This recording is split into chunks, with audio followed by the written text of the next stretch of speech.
Buffalo Fanatics, what's going on? This is Pierre the Kingpin, and I wanted to talk to you today about Cigars International, which is the ultimate destination for premium homemade cigars. Known as the industry leader, Cigars International offers the largest selection, unbeatable prices, and a customer service experience that's second to none.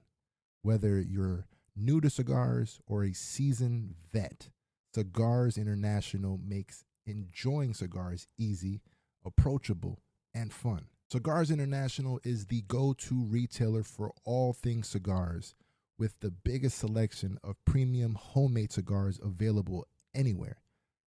Cigars International offers unbeatable deals and discounts, making it easy to stock up on your favorite or try something new without breaking the bank. With fast free shipping and their 100% satisfaction guarantee, you can shop with confidence knowing that Cigars International stands behind every order. They have good relationship with vendors that helps provide great low prices. Whether you're new to cigars or a seasoned pro, Cigars International makes it easy to find the right cigar with helpful guides, staff reviews, and expert advice. It's not just about cigars. Cigars International also offers a wide range of accessories and more to elevate your smoking experience. Check out the great deals every day at cigarsinternational.com. That's cigars, CIGARS, international.com. Use code FANATICS at checkout for 20% off your order of $50 or more, plus free shipping. Or visit www.cigarsinternational.com/fanatics, and the discount will automatically apply. Again, use code FANATICS at checkout for 20% off your order of $50 or more, plus free shipping. Or visit www.cigarsinternational.com/fanatics, and the discount will automatically apply.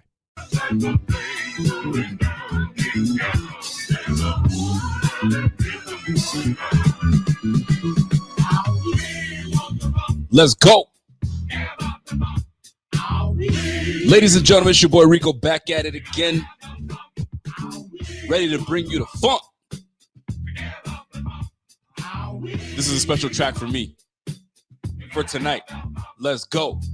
Ladies and gentlemen, if you are tuned in for the very first time, this is your first time, smash that like. Enjoy the show. This is the Buffalo Fanatics, brought to you by Fansided. Let's go. The official Bills podcast. Let's go. Hey, we got things to talk about, folks. Let's tune in. Let's get ready. Let's get funky, because there are some important games. I can sit here and talk about the schedule all over again. I mean, I think we're all scheduled out, right? However, there are some big games this coming season. There are some big games this coming season, and I can't wait to talk about it. I can't wait to talk about it. But there are a few other things that we want to talk about this coming show. But I've got to start off. I got to start off with something that I think that most people are bothered by. I'd say a lot of people are bothered by, and that is the recent tragedy. I mean, I'd like to find a better word to describe it. Monstrosity. I mean, just, you know what? Ugly. That's what it could. That's the word that comes to me, because only someone that has ugliness inside, hate inside, can literally take someone's life away. And if you guys don't know what I'm talking about the shooting that happened in Buffalo, east side of Buffalo, a black community, Buffalo. I mean, just a couple weeks ago, I was talking to some folks. I don't know Buffalo well. I'm not from Buffalo, but I still have a piece of Buffalo with me. You know what I mean? Every time I go there, it's love all the time.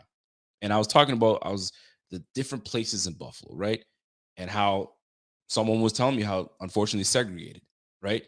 East side of Buffalo is more black. If you go west side, is more, I think, Italians or whatnot. Don't quote me, please. Right? But there's different parts of Buffalo, and there's different segregation. There's different demographics that live there. And the east side of Buffalo happens to be a lot of a big black community out there. So you have this ugly individual that comes out, drives 3.5 hours to take people's lives. The reason for it, the skin color. Isn't that crazy? Isn't that crazy? Forget about what the person's like inside. Forget about anything. I don't like you because of your color. So you know what? I'm going to make a decision and take your life because I don't think your life is worth a damn. These are the type of people that we live amongst people. It's sickening. It's disgusting. I can't stand it. And a lot of us just like, fam, like it sickens me inside. And here's the thing, right? The people's lives that were taken were people that were doing things for other people. I'm shopping for this and I'm doing that, and big people in the community, like, fam, like it sickens me inside. It really does. And I'm gonna take it a step further. When I or people like myself travel from other places to Buffalo, I gotta be looking left to right. We can't be. I don't want to listen. I'm headed to Buffalo this weekend. I gotta be looking left, right. Fam, I gotta have my head on a swivel. It's gross. It is gross, man. But this is the good thing. Let me put the positive spin on it, because the very next day you have the community coming in and doing food drives and giving food off right in front of the grocery store. That is community. That's what you call community. And it didn't matter if it was just, it was white, black, and in between. Golly, man, it makes me sick, man. And I just had a newborn, right? 6 months old. You're looking at this pure, innocent little life. And you have somebody that's like, yeah, I don't like that. For no damn reason. Yo, man, some of these people, man, these ugly folks out there, man, y'all need to change. Real talk, man. So Buffalo, hold your head up, man. We got to be resilient. I say we because, I go out there and I'm like you. I look like you too. You know what I mean? This is sickening, man. Anyway, I didn't want to start off the show that, but I had to. It's necessary, especially because of for content creators, especially content creators for that cover the Bills. There aren't many minorities that do it. Buffalo Fanatics is out there. I know there's some folks in Rumbles and Cover One. Like, we all all of us see this is ugly, man. But somebody's got to be the voice for the content creators to say, yo, this is ugly. My man Z-Bot came out and did a fantastic job yesterday. Shout out to him. Hey, we all got to step up, man. This ugliness. But anyway, we're going to move on. Unfortunately, we got to move on, but it's what it is. So, folks, we got to go into this season knowing that there's going to be a gauntlet of games that are going to be tough as heck. Now, I would love for us to be in a position that we can go full strength and say, your team against my team. I got everybody healthy. Let's go. But we're missing a specific player that I feel is a difference maker. And it's a difference maker. Now, I'm not in a position to speak too much on it. You know what I mean? I need someone that knows the medical field, that knows the ins and out of the body and how the mechanics of the body works. And I happen to have someone here to talk about it. Not only is this guy interesting, not only is he one of the most handsome men I've ever met, not only is he the most in physique shape, not only does this guy's thighs can't even fit in his pants. Pause. My guy. my guy, Mr. Alex, what's up, man? Hey. The thigh master himself, the thigh god himself. What's happening, bro?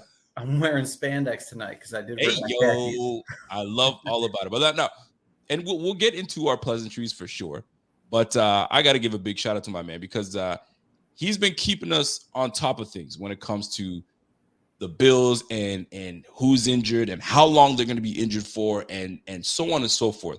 And he's had articles speaking on such things, and I'd love for you to jump in and let us know, first of all, what articles you've been writing and what and letting people know where they can find your work and all that good stuff, and then we'll get right into it. Yeah. Tell the people who you are, baby. So I'm the thigh doctor. So I'm writing injury articles. You could find a lot of write-ups on the draft prospect.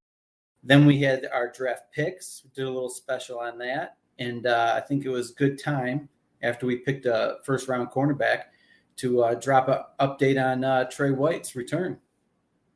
1,000%. So Kyer, listen, we got Kyer Elam on the squad, and I think it's now that the dust has settled, I think it was a great move to bring in a corner, a number one corner at that. I mean, a top corner, we'll say, to kind of help us through the several weeks that we're not going to have our number one corner, Trey White. But here's the question: is he on schedule? Is he coming back sooner than we believe? I think he got hurt November. So if you could talk on that, let us know what we're expecting, what to expect. Let's go talk about it, man. Yeah, for Rico, I love you, just so you know. My man. And it's not fair.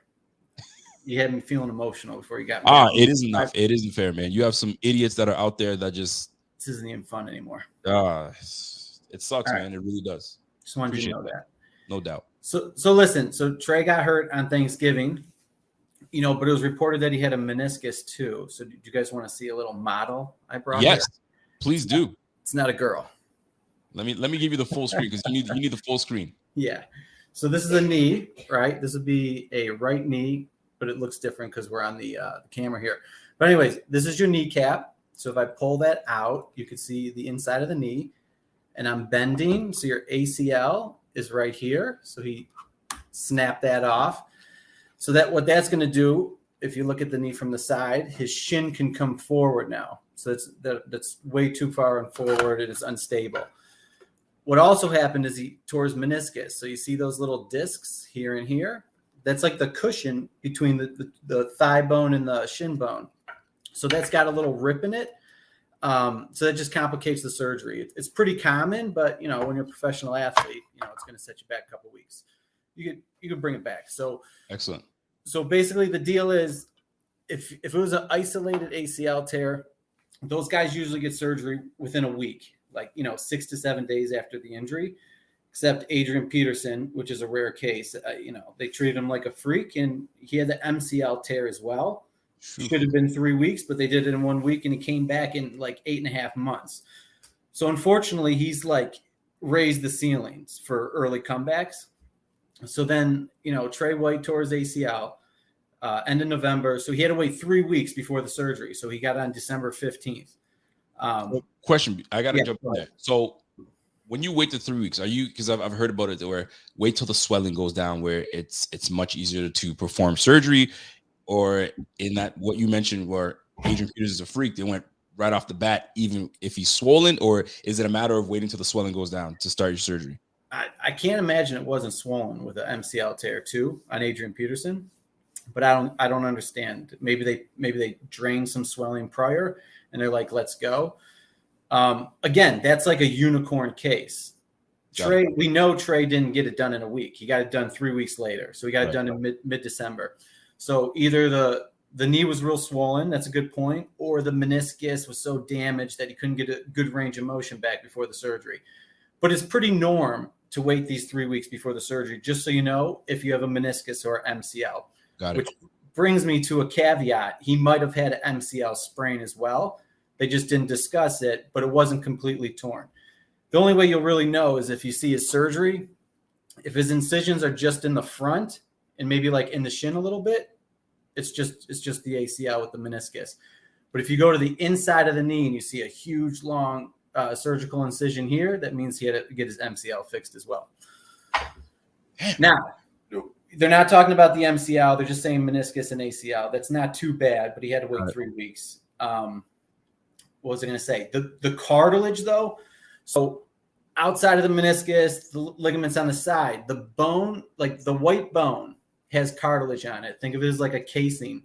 Sometimes you get a chip in it. That would be a cartilage tear. That's bad news. So now we're talking several years kind of taking off the career length, early onset arthritis. So if you think of a guy like the linebacker Mack from the Jaguars. Yep. So he had one of these tears in the cartilage, and that dropped him to the second round. He was supposed to be like a top 5 pick. Got it. And then Clowney, his career, Yep. when he stepped in that hole in his rookie year, he had cartilage damage. So now you see why he struggled so much. If it was just an ACL, it'd be a Hall of Fame career potentially. But he's always had trouble with the knee. It swells up. He misses games. He hasn't been the same. So Trey doesn't have cartilage damage. That's great. Good. Freaking fantastic news, because the way you make it sound, man, is almost like your career's not over, but it definitely won't be the same ever. Correct. Yeah. Ooh. Yeah. So he had it 3 weeks later. So now we're talking timeline. So if you go by general research on NFL players return to sport, it's 10.8 months. Right. So where does that leave us? That's the end of October, early November. End of October or November. Okay. So do we think is it gonna take that long? I don't think so. So now if you think about this, Rico, if a bunch of guys tear their ACLs in camp, right? Yep. They get the surgery in August, September. That's gonna like expand the return to play because they're in the pool that they're studying. Does that make sense? And they're automatically 12 months. So so 10.8 is like a good average, but realistically it's like 10 months. So that leaves us with a question. Does he come back a little early at 9 months for the opener? Yep. Does he go on the IR for 3 weeks and then he would be eligible at about 9.5 months? Or does he go on the PUP list, miss the first 6 weeks, then you get a bye week, come back for the Green Bay game, and now we're talking a full 10.5 months? All right. So here's my question to you, Doc. Yeah, you are the team doc. I'm putting you in a position. I'm Trey White. Doc, I'm trying to be here for week 1. I'm trying to be here for week 1. You already know my injury. It's ACL, a little bit of meniscus. You know what I'm saying? We'll clean that up. We're good to go. Am I going to be ready 100% week 1? No. So when is it that I'm 100% where I don't want to think about my knee? Should I wait the 6 weeks? No. What do I do, Doc? The reality is it's January. Ugh. However, that doesn't mean he's not going to be productive. That just means he might have some hesitation in his game, might not be trusting it. He's got to work the cobwebs out. Don't forget he missed a lot of football too. Absolutely. So if he comes back at 9 months, that might speed that up. He might become himself in December. However, because listen, above all is biology. It takes a year, okay? Yep. It really does. So you can come back at 8-9 months and you can play kind of hobbled, get your feet under you. You might catch up a little quicker, or you wait the longest and then you don't need so much ramp up time because you've been training through it more. So the question was what? When do I want Trey back? Yeah. I would love to see him at the opener, but I don't think it's a good idea. That's like right at 9 months. That's very early.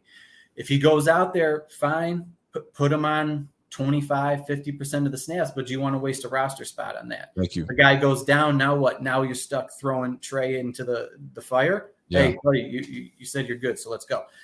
I don't think it's safe. But I also think if you put him on the PUP list, you're taking him out for 6 games. Guaranteed. You know what I mean? Yep. Say somebody goes down. Say, he probably, if he played like this, it'd be better than what we got. So that's why I think the sweet spot would be making the roster and going on the IR. You get a roster spot for the first 3 weeks. Then you can actually see how the team's doing. Hey, we're 3-0. Bring them back to practice. Maybe we don't play them against the Ravens. They're not throwing a lot. Then you get an extra week out of it. Take them back week 4. Play some snaps. Don't play the whole thing. Hopefully no one else gets hurt in front of them. And then boom, ramp them up for the Chiefs. Then, Rico, he just had a huge snap count. He's freaking sore after this game. Absolutely. You know what? We got a bye week. Double rest. Boom, hit the ground running Green Bay. All right. So I'm going to put you in another position. You've seen the movie Any Given Sunday? Yes. Yeah, your little guy, you can bring him on. Listen, if he's Rocco, you want to say what's up? Show him the knee. Listen, man, we're a family show here. He's playing with the model. So here's my question, right? Everybody's seen Any Given Sunday. I hope to say you've seen it. It's one of the best football movies out there. And James Wood played Harvey Mandrake. He was the doc that was like, you know what I mean? I'll bend corners and I'll get this guy. If players push me enough, I want him in there and he'll do whatever it takes. I ask you this: if Trey pushes hard enough and says, "I want in," are there docs out there that are like, yo, go in there, man. I'll give you a shot. You should be good to go. Yeah. Or is it one of those? Because I'm sure you're in the field where there are some people that kind of push things forward, where it's just that person's it's not ready yet. Yeah, of course. I obviously don't work for the Bills or the NFL, but I know kind of from what we've heard rumblings. Also did that interview with Lorenzo. Yep. Alexander, who kind of like second what I thought was the case. Everyone's different. Some staff are way more aggressive. Hang on one second. Some teams are way more aggressive, and we talked about Washington throwing RG3 back out there when he had a bad sprain, and then he ended up tearing his ACL when he went back. So that was like a big deal. That's a whole discussion. Like, hey, did you wait the 3 weeks? That's the safe thing to do, or is he pretty good? We need the quarterback. It's the playoffs. Throw him in, and he stumbles around and tears his ACL because his knee's loose because his other ligaments were torn. So, hang on one second. I gotta say this, man. I'm just gonna be real. 6 weeks, wait him out. I don't care what anybody tells me. We were good without Trey from November on, and we were still the number one defense in the game. So nothing's gonna change. We have Kyer, which is supposed to be the better corner than obviously Levi Wallace. So why not roll with Dane Jackson, Levi Wallace, let Trey White heal properly, right? So then so let's just say he comes back after the bye, Green Bay. Sunday night, Buffalo. Prime time in Buffalo. This is what I'm talking about. Lights out for Trey. How rusty can these guys be? Your back pedal is going to be a little off. I mean, obviously he's going to be practicing. He's going to be kind of in and out of light duties. But when he's ready to go, like, I wonder how much mental is in this. Where can I plant the way I want to plant? This is the type of play that was like, I mean, that's got to be nerve-wracking for a player. So that's a good point. So it's like, do you want to wait the whole way? If you wait the whole way, you do the pup, you come back real late, he's still going to be rusty when he starts. Right. Don't get me wrong. He'll look better than he did in September, but he's still rusty. He needs 6 weeks to acclimate. So you'll slowly see him get better. The problem is, hey, so let's speed it up. Let's just do September. 9 months. Yeah, he'll be good by October, November. Right. Problem is the knee would have had 6 more weeks to get stronger and more stable. So now you're higher risk for like tendinitises, another sprain, another meniscal injury. I'm not saying, hey, it's a death sentence to go back that early, but it just makes it a little riskier. So when you got a guy like Trey, you took the first round pick. I think it's a no-brainer to either hit the IR or the PUP. I think the PUP is going to be a little too extra. That's why I think the IR is the sweet spot. The IR is the sweet spot. Yeah. And you know what? If we know McDermott's all about, staying safe. It's all good. You can let him chat. Children, maybe that's what they do, right? Yeah. If we know McDermott, I think McDermott says, 6 weeks, you're on the pup. And then we'll bring you back when it's time. I'm confident in Kyer. They love Kyer, and McDermott, Bean loves Dane. Yeah. And we got to figure out this whole Poyer situation. So moving on for Trey White for now. And before you get out of here, because I know you have your little guy, I need to get your opinion on Jordan Poyer. Knowing the situation that we're in right now, what are we waiting for? Don't we want to get this done? Or are you in the mind frame of, listen, man, if it didn't get done now, we're moving on. Yeah. So what I think the team wants to do is what do you think the team wants to do, and what are your thoughts? How do you personally feel? Because some people have personal thoughts. Hey, time to move on, Poyer. You're over 30. It's over with. I know I've seen many people say that. Yeah. I would hope Bean thinks what I think, and that's let's reward him with something small but short term. And if he's coming with the new agent and he's like, no, we want 3 years, 4 years, blah, blah, blah, $15, $17 million. That's just not in the cards. Why is it not in the cards? You don't think he's earned it? You don't think I've earned it? I'm an all-pro. I'm a Pro Bowler. I put this team on my back to make these things happen. Yeah. Poyer, Micah Hyde, my partner, is legit, but you've seen what I've done with this defense. I put a spark in this defense, and you're not gonna pay me? You want to give me a 1 or 2 year deal? Come on, fam. Let's talk about it. The problem is how old he is. So listen, if you think it's a smart idea to put 4 years into it, what is he, 31? 31. Yeah. Just for 31, I believe. And if there's a big drop off in a year or two, which is likely, because around 33, I guarantee he could play good ball till 33. You're going to see a big drop. I don't know. You want to set the contract up where, you know, it looks big on paper, but we easily can get out in 2 years. I'm all for it. But if you're tying in a lot of guaranteed money to this guy, I don't think it's a terrible idea, but I don't think it's smart. And I'm sure that's where Bean's trying to find a middle ground with his agent right now. So we'll see what happens. I'm totally down locking him up 2 more years. You know, put some extra years on the deal, make it look bigger. But do I think he's great for the defense? Absolutely. But you know, these safeties are older. They're gonna slow down a little bit, and you might be saying, "Damn, maybe it wasn't corner where we needed the speed. Maybe it was in the deep half." So we'll see. Watch out. I like that. Listen, are you, before you get out of here, are you able to you and your son show us a little thigh dance before you get out of here, or are you well, we practice it. Rocco, you want to tie it up? Well, listen, the floor is yours. He's a little camera shy. It's all good. We get it. We're gonna wrap it up, but I did put something up here for you guys. So if you guys want to find me online, onlyfans.com thigh the thigh zaddy. I'll see you guys later. Go Bills. Yes, sir. That's my guy, Alex. Yo, Alex, I appreciate you, man. Yeah, no the problem. thigh zaddy, go get him. Oh shoot, that boy he's a nutcase, man. That's my guy right there. Shout out to my guy, Alex, man. I'm gonna tell you, man. Smart kid, smart dude, man. That's one thing that I appreciate about BF is that we have all walks of life, man. So what you bring to the table, is it going to be entertaining? Is it going to be informative? And that it was. I just learned some things about that knee and how he opened that thing up, dude. It's craziness how these injuries happen, and then you go into the intricacies of these injuries, and you notice, like, man, that's a big fucking injury. Pardon my language, but the man, he popped that knee open, and the ACL was in there. And that little band, and you got to rebuild that thing, dude. That's bananas. How players come back from those type of injuries is crazy to me. I know people that have torn their ACL and they're walking around they're not athletes per se, but they're walking around like nothing. And I'm like, dude, you just tore what you mean you walking around that thing? You didn't get no surgery, right? I'm thinking football. I'm thinking more, but maybe it's not as bad as, you know what I mean? Like, I think it is. But anyway, I digress. The point is, Trey White is out.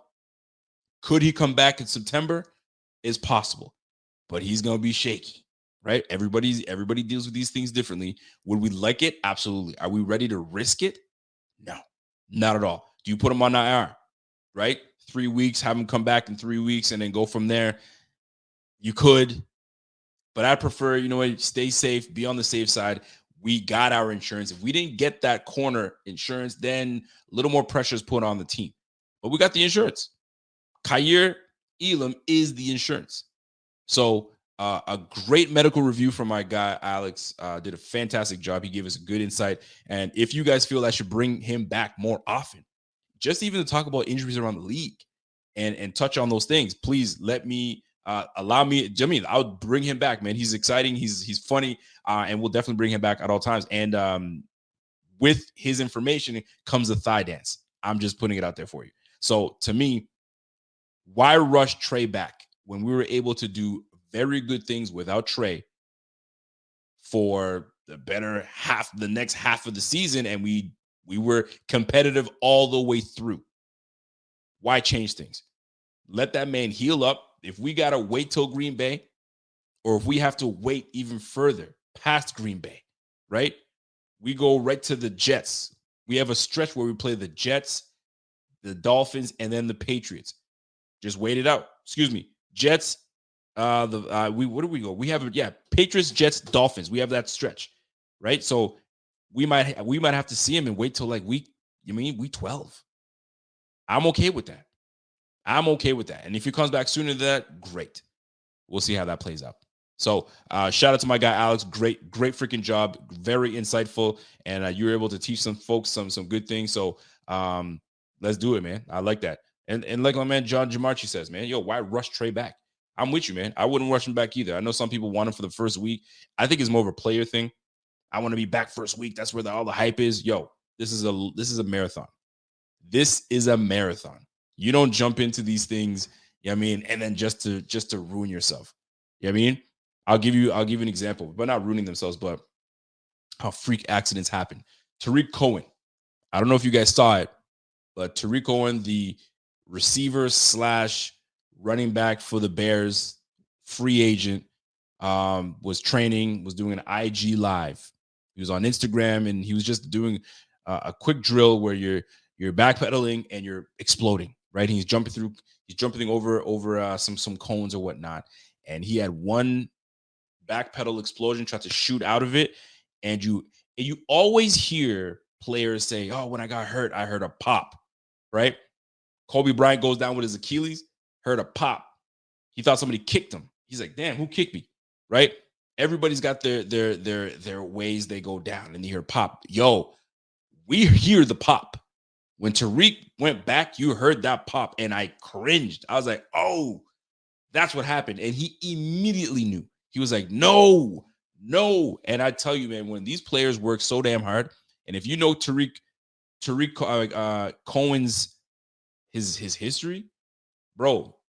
I'm close with my brother. I have an older brother, and we're like this. We're pretty tight.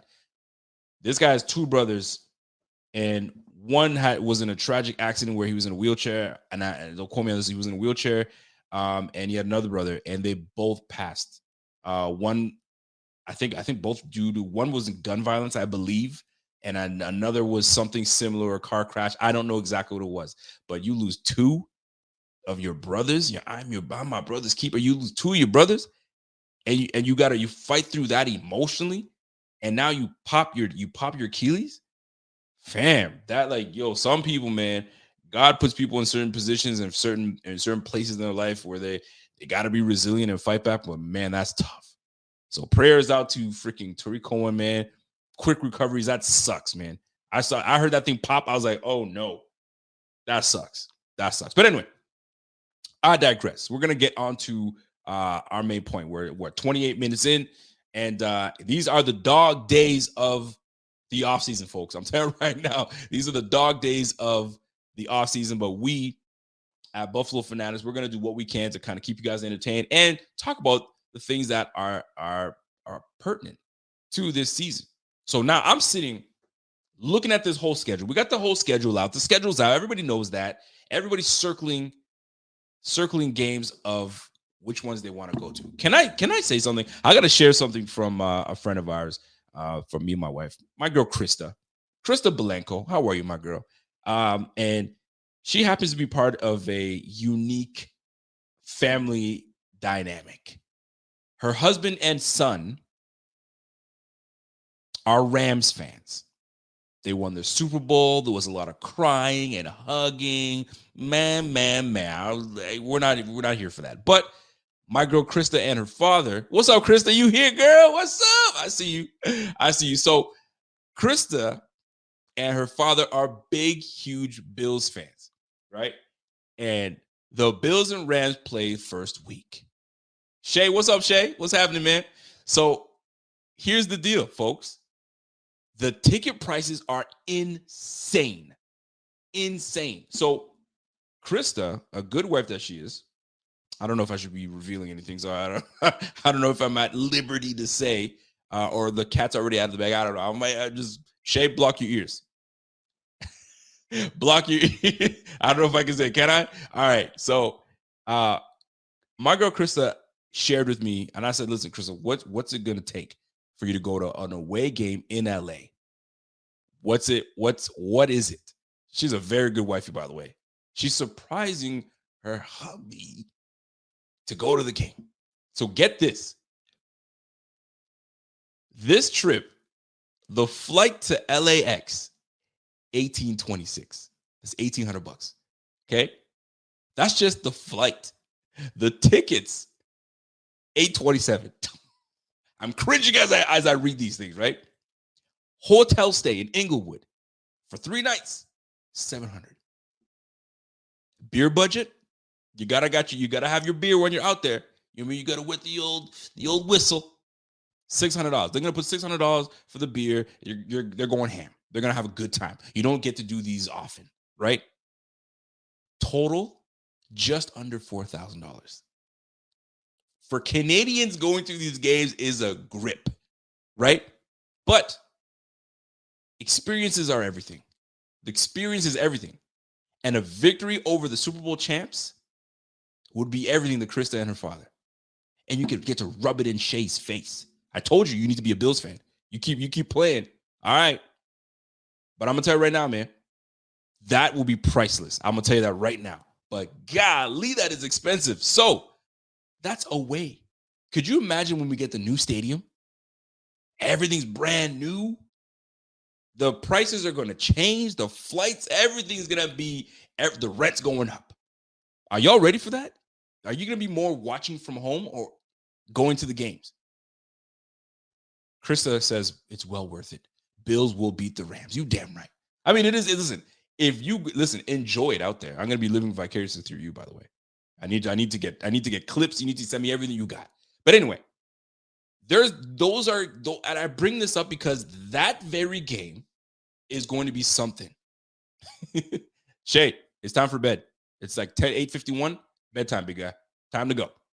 So here's the deal. 5 games that I think are crucial, that I think that are very important in this season. Let's talk about it. Because number one, that Rams game, that's an important game right there. That's an important game. That is a tone setter. You set the tone with the Rams. And the Bills, the Rams know this is important. The Rams knew watching the playoffs, man. Yeah, listen, if we make it to the playoffs, man, if we make it to the Super Bowl, I ain't trying to see these Bills. I'm sure of it. They were talking about that. They got away with it. But I'm going to tell you this, man. That first game, we win that first game, we set the freaking tone for the year. We set the tone for the year. That's a fact. Big matchups. Cam Akers is running the rock over there. Aaron Donald is pushing the pocket. Jalen Ramsey is locking the number 1 receiver down. Rams fans are like, Bills don't got a chance. I don't know what y'all talking about. You forgot what we got on this team? We just brought in Robinson. It's going to be Cooper Kupp or Robinson. Who do you want? Pick your poison. I get it, Rams fans. Y'all got a good squad. Don't let me start telling you what I got on my squad. Don't let me get started. I'll let you listen. Wagner, you guys picked up Wagner. I got to give it to you. That's a big pickup. That's a huge pickup. Not gonna lie. But I got some dogs too. I mean, you gonna clap, we gonna clap back too. Trust and believe. But that's a big game. Game number 1 for me is that one right there. And it's granted, it's the number 1 game of the year. Everybody's gonna be watching. Shout out to my man John DeMarchi. What's up, John? Rico, I'm torn. Not sure if Bills are going 20-0 with a Super Bowl win or 19-1 with a Super Bowl win. Thoughts? I like it. But who's the loss to? Are we losing to the Rams? What are we talking about here? Because we're winning the Super Bowl either way. But who are we losing to? The Jets, the Patriots, the Dolphins? Who do you have us losing to? The Browns? Talk to me now. Are we losing the first game? John DeMarchi, I feel you. You are torn. But you know what? You know what I do like? The end result. The end result still ends with us winning the Super Bowl. So I mean, I'll take it. I'll take it. I like that. That was clever. So folks, game 1. Rams. That's to me, that's a tone setter. That's an important one. That's an important one. Here's the deal. In that game, we got ourselves a new RB, a dynamic RB that changes the landscape a little bit. You don't have 2 guys that just all they're known for is running between the tackles, occasionally catching the football out there. This receiver is now going to line up outside, and it's going to be a problem. You're going to have to match up. Who will match up with our new running back in James Cook? Then you got Stephon Diggs coming back. New, freshly inked Stephon Diggs. All-pro Stephon Diggs. You know what I'm saying? Take your girl, Stephon Diggs. Watch out. Then you got Gabriel Davis that's got a whole lot to prove this year. He let the whole world know. You see me as a fourth round draft pick. Nah, fam. I don't see myself as that. I see myself as a baller. So guess what? You're going to have to deal with me. 6'2" frame, and I'm underrated fast. Don't play with me. Pick your poison. And then if you don't watch the middle, Jamison Crowder's on your ass. And then I didn't even get to the dog of all dogs in Josh Allen. Are you going to defend the run? Or are you going to defend the pass? Because you defend the pass, I'm running all over you. You want to defend the run? I'm lighting you up in the sky. Pick your poison. It's going to be a mother effing game. I'll tell you that right now. I'm getting myself hyped. Let's go. I'm getting myself hyped. Game 1 versus the Rams. I'm hyped. Let's do it. That's the number. That's one game out of 5 that I'm like crucial. That's a crucial game. All right, let's go to game 2. I didn't even get to our defense. Von Miller's on there. Greg Rousseau, Ed Oliver, Matt Milano. Listen, man. Kyrie Elam's coming in. Poyer. Listen, let's wait till game time. All right? Here we go. The second game that stands out to me, I'm like, ooh, you know what? That's important. We can't even front. That is an important game. That's the second game. Believe it or not, that Titans second game is crucial because not only do we set the tone with a win over the Rams, then we double up against a contender, a team that has given us fits, that has given us problems. You know it. The last 2 games we played them, they let us have it. That first game, you guys remember, they sent Josh Norman into the sidelines. They gave him the stiff arm of life. You know what I'm saying? They sent that boy packing. Pack your shit, pack your bags, get out of Dodge. They did my man dirty. He was in every meme possible. There was a picture I saw that this guy found his wife, you know what I'm saying, messing around with somebody else, and that somebody else was Norman laying down with the way he got tossed out of there. Come on, man. That's the meme of all memes. We remember that game. And then Henry busts out a middle of the gut and just takes it down. We lose that game just on the last play, but doesn't matter. The fact is, W is a W, and that's what they got.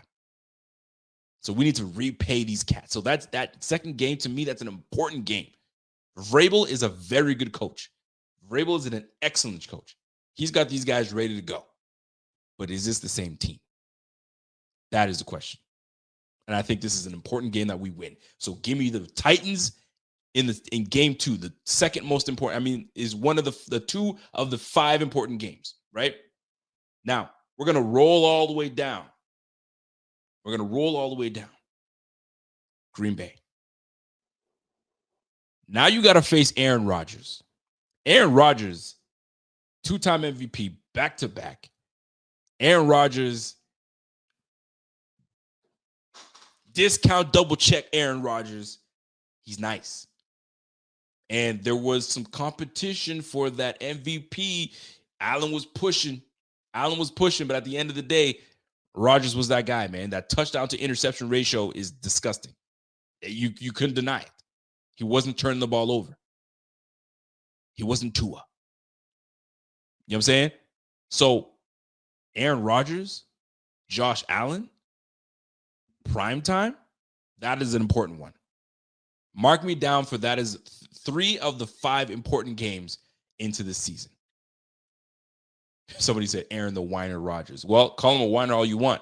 The boy plays. He can play. He's nasty like that. So you got the Rams, you got the Titans, number 3, and I got Green Bay as the 3rd.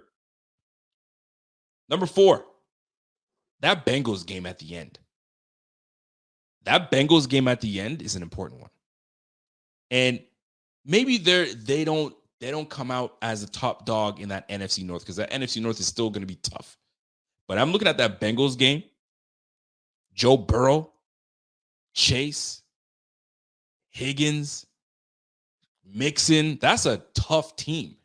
And they just bolstered their team right now in the draft as well. Yo, that game is big. That's a big one. So that's number 4.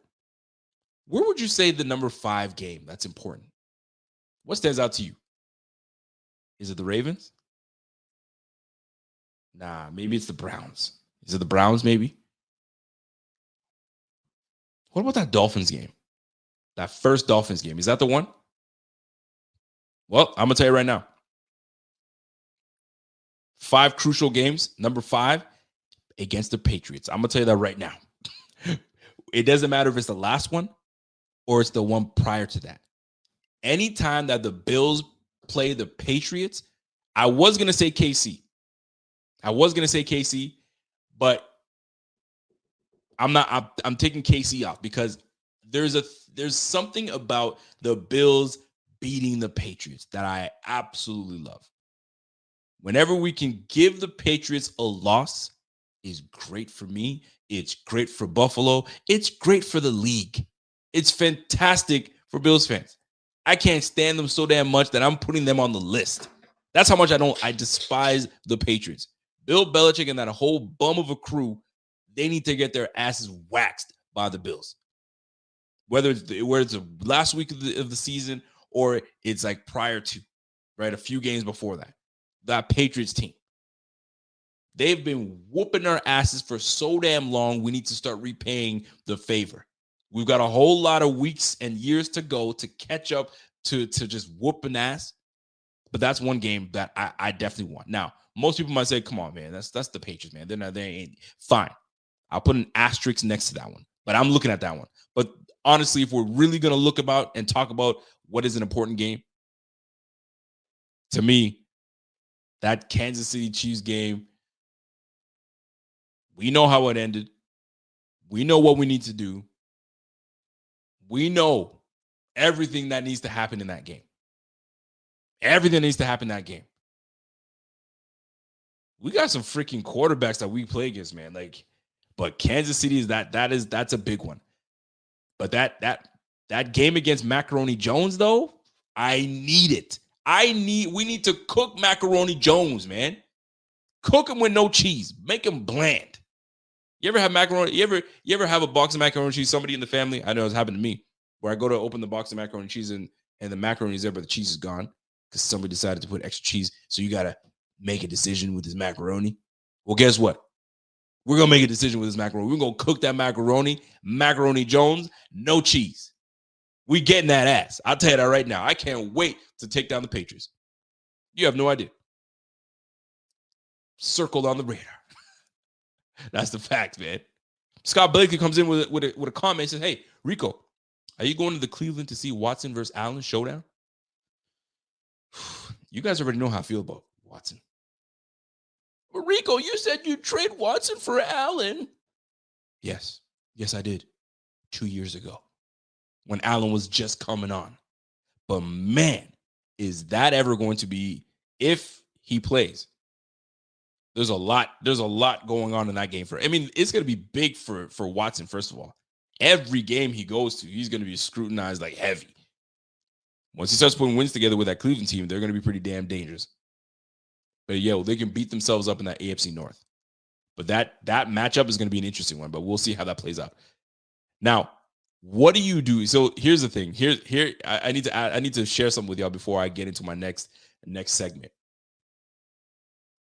The Cleveland Browns quarterback, Deshaun Watson, paid for the whole offense to go to, I think it was Mexico. I don't know where. Somewhere hot. Somewhere it's where you go to vacation. He paid for the whole squad to go out there and train. He even ordered a field. I need a big field so we can all get training. And he did it for team building. Team building. Does Baker go? If you're Baker Mayfield, do you go? The new quarterback, newly very handsomely paid quarterback, has paid for the whole offense to go, to build chemistry with each other and get along and so on and so forth. If you're Deshaun Watson, did you send the invite? I'm just saying, man. Did he decline already? I mean, it's smart that he declines it. It's smart that he declines it, but man, could you imagine? New quarterback comes in and says, "Everybody, yo, we're going to build team building. Let's get going, man. Let's get doing this thing." And then you're sitting there like, "What's going on?" I'm gonna leave that there. I feel bad for the dude, man. They're doing that man dirty as heck. But hey, do what you do. Do what you do. Now, I'm looking at this roster. We're moving to the next segment here. I'm looking at this roster, this Bills roster. Wario says, "Yo, Rico, stop talking about the Browns. They don't deserve airplay. They good. They'll go on. Don't worry about it." Now, looking at this roster, folks. Shout out to my man Bobby. Bobby came through and put these graphics together. Looking at this roster, we are a pretty stacked roster, I must say. This 22 roster that we're going to field is going to be something. Who makes the team, and this is very early, by the way. This is extremely early. Post-draft cuts. Post-draft roster. Who can we clearly say is going to make this squad and who's going to be released, surprise releases? Let's get into it. Let's talk about it. Let me pick up my pen here. Let's talk about this. We already know. We don't usually run with 3 quarterbacks active. It's not typical. We'll have one inactive, and then we go from there. So Matt Barkley, most likely, I mean, there's really 2 options. Either he's cut, thank you for your services, or they put him on the practice squad. It's really that simple. So to me, I see him going to the practice squad, not inactive, but I see him going to the practice squad and remaining there. I don't see anybody picking him up and saying, "Yo, come through, kid. We need you." He's going to be there for a little bit. So we're going to leave him there. So it's Josh Allen and Case Keenum. And that's a heck of a backup quarterback, man. That's a heck of a backup quarterback.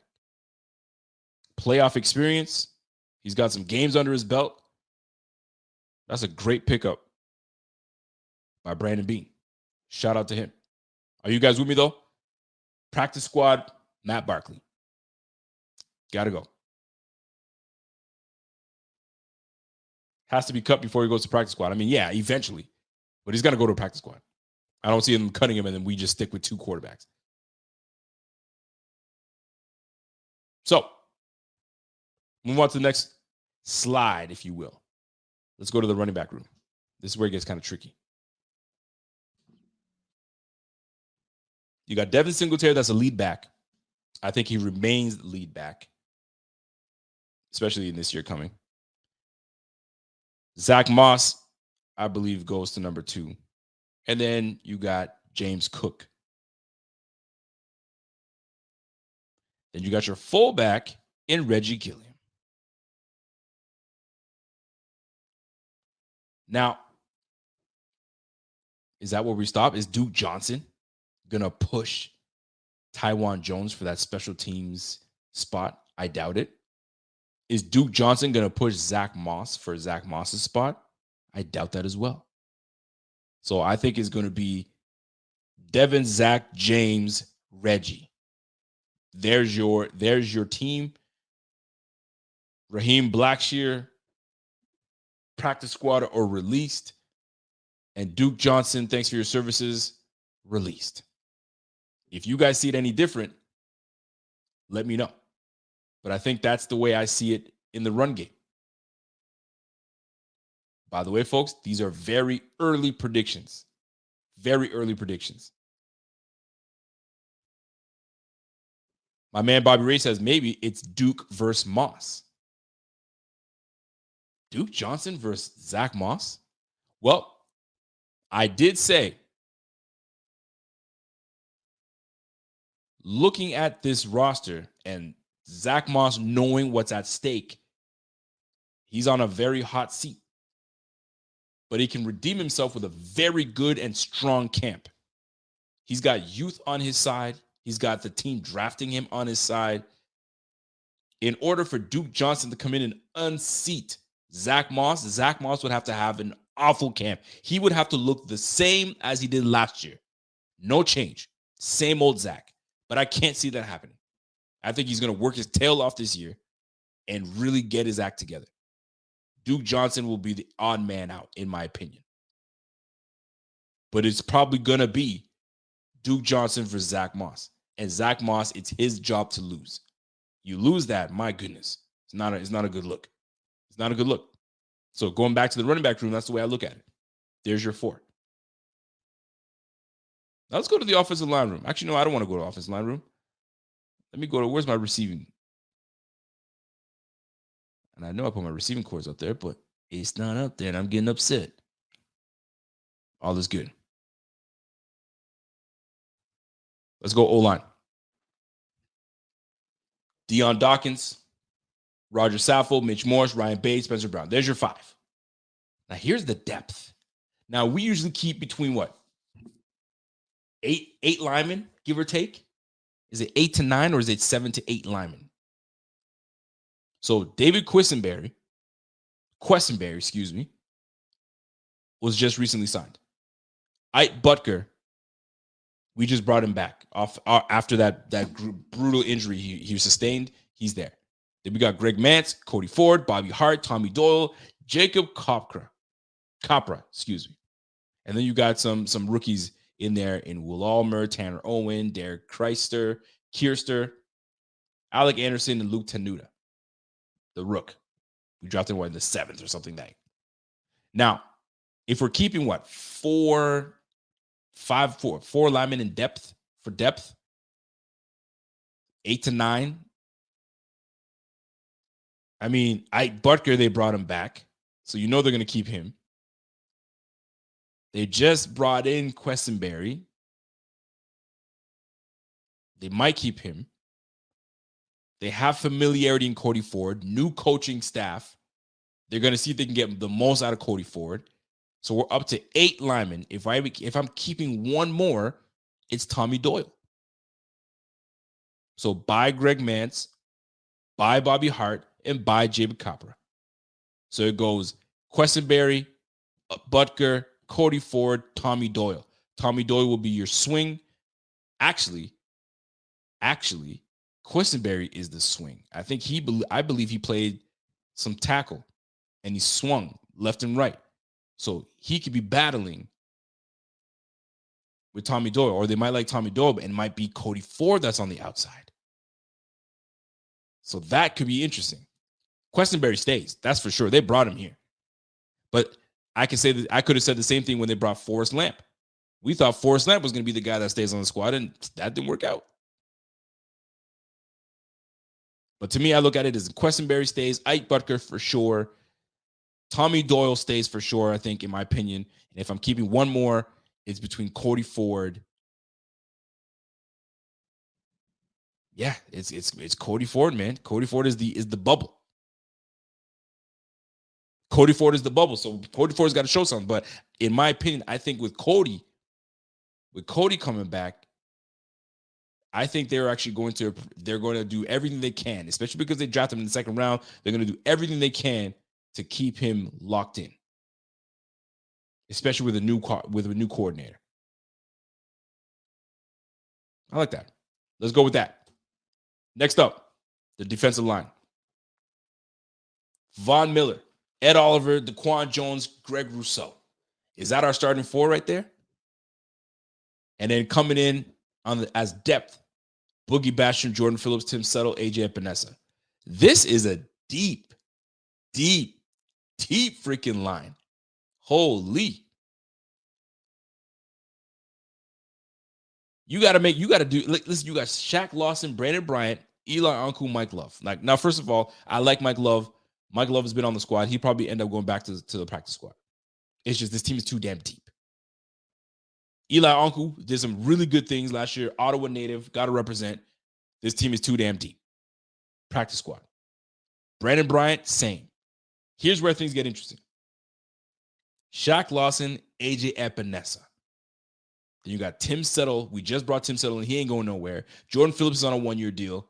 He's open to be moved or cut or whatever. Boogie Basham, Rook, they ain't going to let him go. So to me, on the bubble is Jordan Phillips, in my opinion, and Shaq Lawson. Those guys are on the bubble. So if you're going to keep one of those guys, who are you keeping? Interior, we got Daquan. We got Ed. We got Boogie that's going to be playing in and out. We got Tim Settle. I mean, fam, like what? How many more interior linemen you need? How do you guys feel about that? Some people are saying Shaq stays. Shaq stays. Over who? That's the question. Over who? We're going to find out. Because I think we would. How many people did we keep last year? I think we kept 8. I think we kept more linemen than we anticipated. We never really keep that many linemen. We kept a lot last year. So what are we chances? I think we do 8 to 9 again. Jordan Phillips might be on the outside in. If we're keeping 9, then he's fine. But if we're keeping 8, somebody's looking outside. It's Jordan Phillips, or it's AJ Epinesa, or it's Jordan Phillips or Shaq Lawson, or could it be AJ Epinesa? I think they need to see more out of AJ Epinesa. I don't think they're ready to give up on that. So if we're keeping 5 defensive ends, Von Miller, Greg Rousseau, Boogie Basham, AJ Epinesa, maybe a 5th. My man Bobby Ray says he thinks Phillips is close to a lock. I don't know, man. And there's no disrespect. I'm just not sure.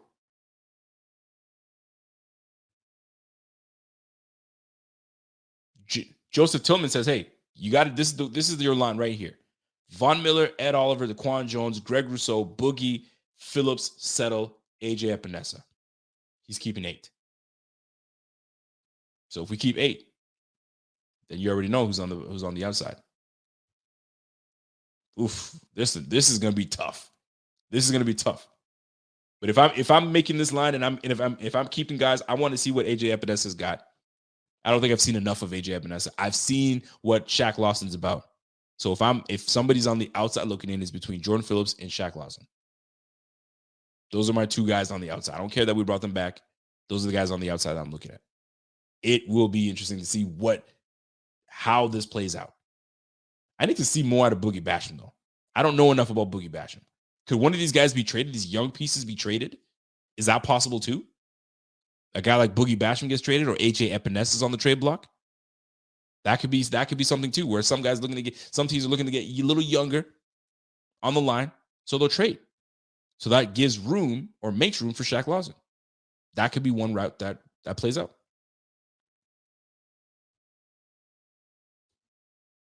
Linebackers. Tremaine Edmonds, Matt Milano, Terrell Dotson, Tyler Matakevich, Andre Smith, Markel Lee, Joe Giles, Terrell Bernard, Balin Spector.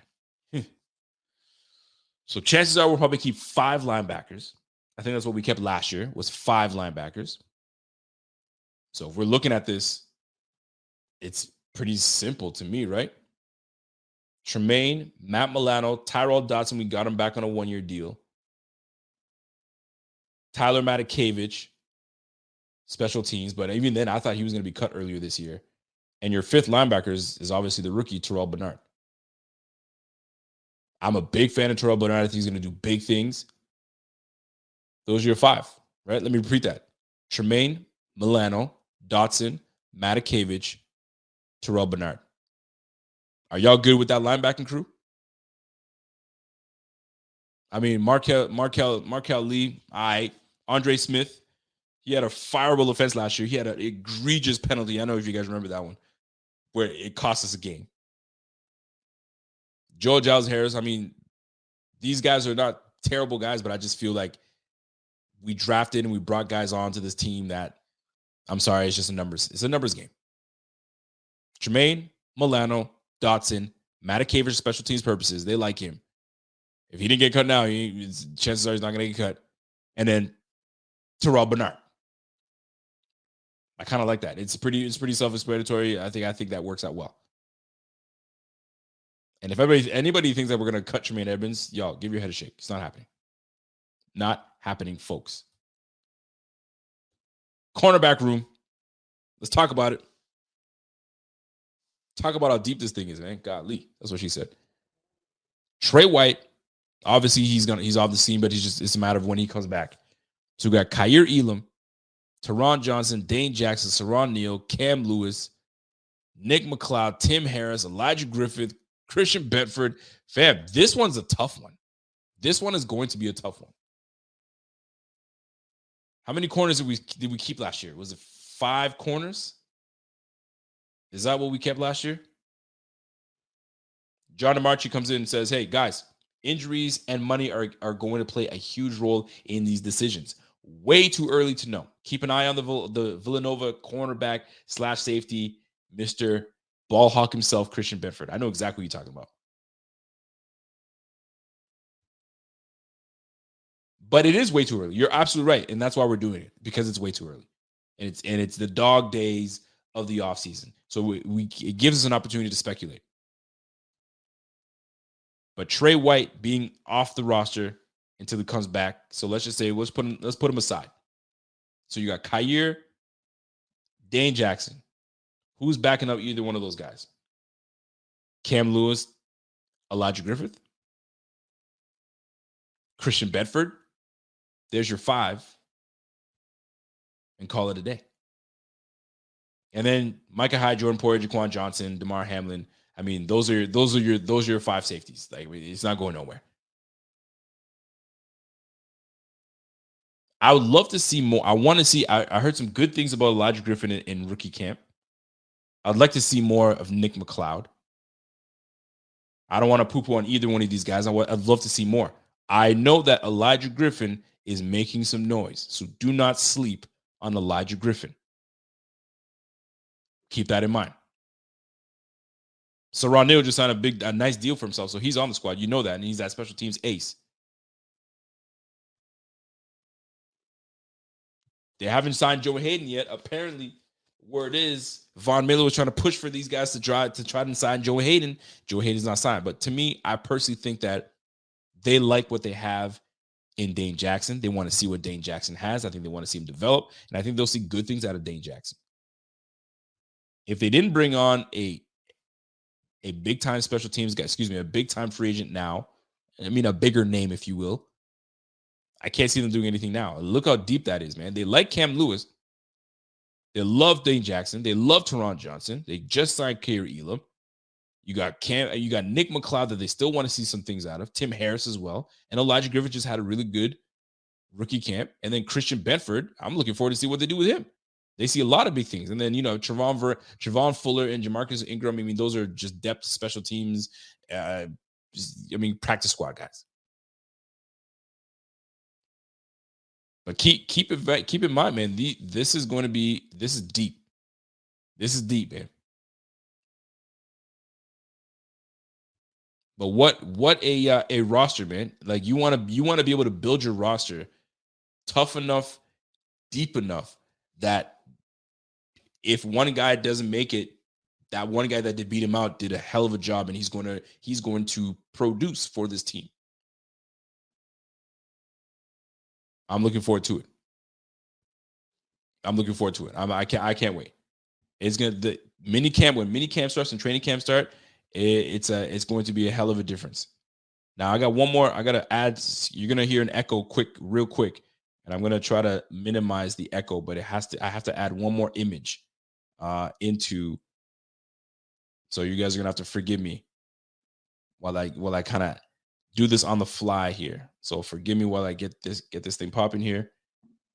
I got to add one more image in here because we need to talk about the receiver room. So I'm going to see if I can add this as quick as I can. Let me try to mute this here. And I'm going to try to add this as quick as I can here. Let me remove myself. I don't need to be on here double screening it like that. Not necessary. But the receiving room. You guys already know about the receiving room. The receiving room is always going to be the toughest one. It's always a debate. Are we keeping 6? Are we keeping 7? What is it? What are the Bills doing? Talk to me. What are we doing here? So let me just find my receiver room here. I'm going to add that in there. and then we'll get this thing popping here. But this receiving room is always the tough one. It is always the tough one. And here it is. Stephon Diggs, Gabriel Davis, Isaiah McKenzie, Jamison Crowder. They're your 4. I feel like I'm a broken record because I did this last year and the year before. I always talk about they're your 4, right? It was always Stephon Diggs, Gabriel Davis, Cole Beasley, and I think who was it? Isaiah McKenzie. They're your 4. You know what I mean? We always had that core 4. Well, here's your core 4. Stephon Diggs, Gabriel Davis, Jamison Crowder, Isaiah McKenzie. Core 4. Now you're battling for 2 positions. Khalil Shakir, they like a lot. So you can definitely pen him in. So there's your 5. Who's receiver number 6? Is it Jake Kumro? Does he end up being receiver 6? Is it Tanner Gentry? Does Tanner Gentry move up the depth charts? Now that, Cole Beasley's out of here. Isaiah Hodgins. We've yet to see Isaiah Hodgins really start doing some things with us because obviously he's been nursing some injuries. And then on the practice squad, he had, I think, one game that he jumped into. So what are we looking at? Bobby Ray comes in and says, hey, here's your receiving quad right now. Diggs, Davis, McKenzie, Crowder, Kumaro, Shakir, call it a day, good night, close the door, close the books, it's over with. And I think that might be the case. Now, if I'm going to play the role of, okay, somebody's going to come in and shake things up, when I look at this list, does Marquez Stevenson come in and shake things up a little bit? Does he tell Kumaro, you know what, Kumaro, you've been great, but I'm going to take over. I'm going to be that special teams guy. Or is Marquez Stevenson on his way out after 1 year only? Or is he going to the practice squad? That's tough, man. I thought he was supposed to be that guy. I thought he was supposed to be that kick return guy for us. But guess what? Khalil Shakir does the same damn thing.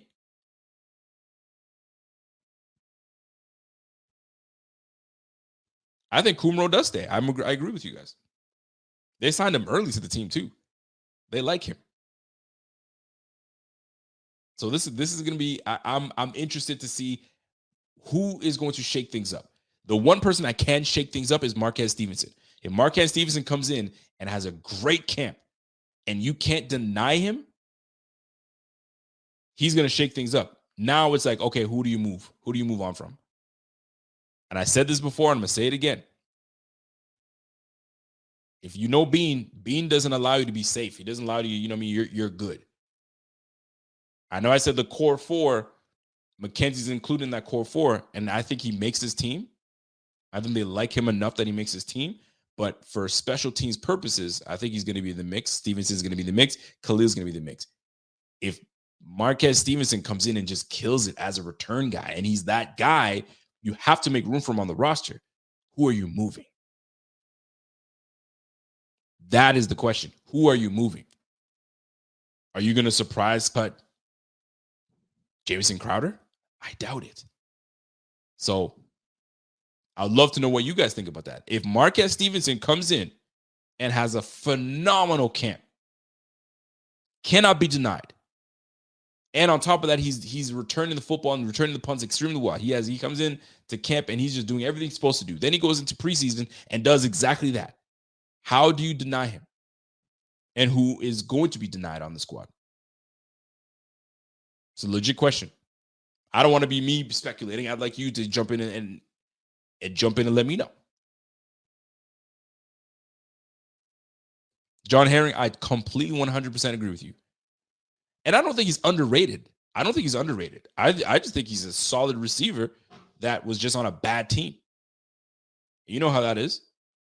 Stevie Johnson was a solid receiver on a consistently bad team. This guy was legit. I mean, you guys already know how I feel about him.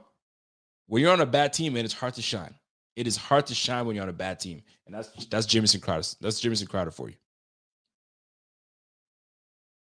John DeMarchi with a super chat. I appreciate you, John. You know that. Dorsey at QB was 38-2 in college. Was in 12. He was in 12 personnel a lot at the U with Shockey and Winslow. Bills will be in 12 personnel this year with Diggs, Davis, Knox, Howard, Cook. Play 4-3, we throw. Play 4-2-5, singles everywhere. Josh Allen is a runner. Well, we might as well get into it a little bit before I get out of here. That is ideal.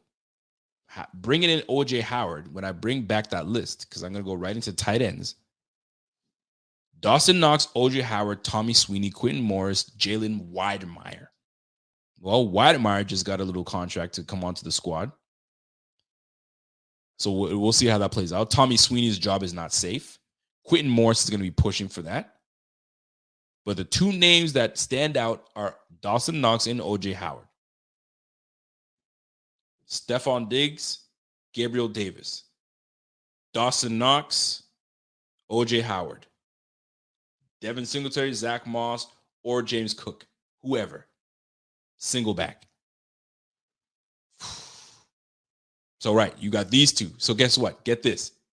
James Cook goes out wide. So now you got an empty backfield with James Cook as a receiver. Bring him back in. You see O.J. Howard split out wide. Now you got, a twins receiver here.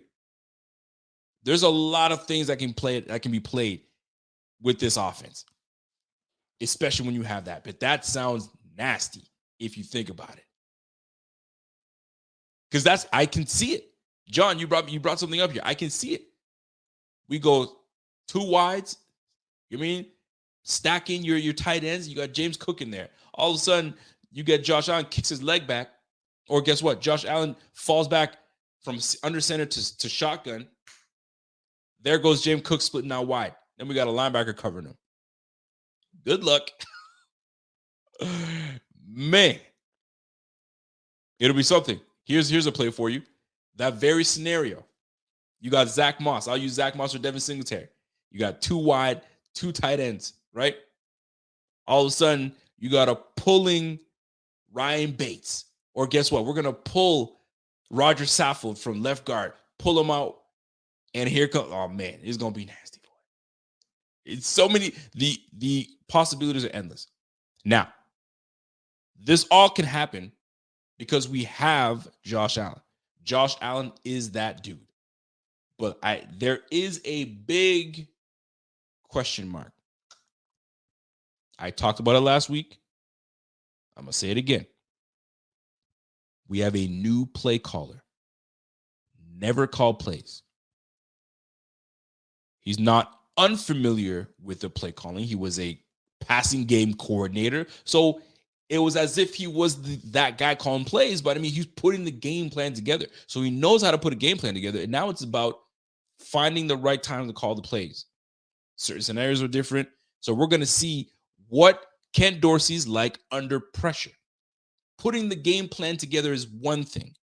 Hey guys, here's the pass game coordination. Here's the pass game plan. Here it is. Dable, do what you do. This is what we practice. It's fine. It's fair. It's great. But now he's the one calling plays. And when you're under duress and you're under pressure to make the plays and pressure is going to be on. You have a elite quarterback and a very good offensive pieces. Dorsey, you can't screw this up, bro. You can't screw this up. Figure it out, which I'm sure you will. Aaron Kromer is going to be there to help you. Joe Brady is going to be there to help you. We'll be just fine. But he is a big question mark. Will we be the same offense we were last year? No, we won't. Will we be more balanced? There's a possibility, but I don't think he's going to lose the makeup of what makes this offense, and that's through Josh Allen, and that's throwing the rock, occasional runs, and setting up the run to set the pass up. It's got to be a beautiful balance. And if Ken Dorsey come in and put things together and really find our identity in this offense early, we're going to be a problem. Because a lot of the times last year, what did we question a lot? What is our identity? What's our identity? What are we doing? Are we a run team? Are we forcing the run? Are we a pass-heavy team? Like, is that what we do? What is our identity?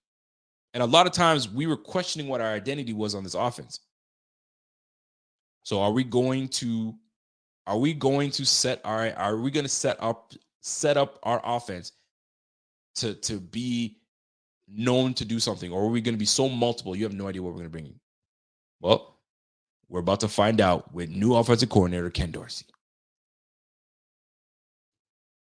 Josh comes in and says, yo, Daboll was too obvious with his runs. Pretty much always up the middle. Would run 3 times in a row. We got Josh Allen back there. Was not a fan of Daboll. There was a lot of people not a fan of Daboll. And then we ended up loving Daboll. Loving Daboll was love. It was love-hate. It was a thin line. Very thin line. Either you love Daboll, the next day you hated him because he was getting too cute. There were moments I felt that way. It's fact. John comes in and says, oh, 0-6 in one score equals regression to the mean. But on the other hand, 12 wins by 10 plus or also regression to the mean. Oh, I know what you're saying there. Johnny, man, you're not wrong, man. You're not wrong. It's oh man. Balance. We just gotta find a balance. We just gotta find what Josh Allen loves. And the beautiful thing about it is Ken Dorsey has been with Josh for 4 years. He already knows what Josh Allen loves. So now it's just a matter of tweaking. I know you love this play, but this play we're going to be doing it with 2 tight ends. And if you don't like if you don't like it and you rather go, split Dawson Knox out. Give the defense a different look. You can still do what you do. But we just can't have the same look all the time with the same guys all the time. We need to change things up. And maybe these are things what Ken Dorsey is going to bring to this table. I can't wait. So that'll be interesting. It'll be good. He said, I'm just kidding, guys. Trust me, we're not going to 0-6. There's no way. That'll be a debacle. That would be a debacle. If we were going to 0-6, something went wrong. There was a big injury. I don't know. But it is what it is. Folks, that's it for me.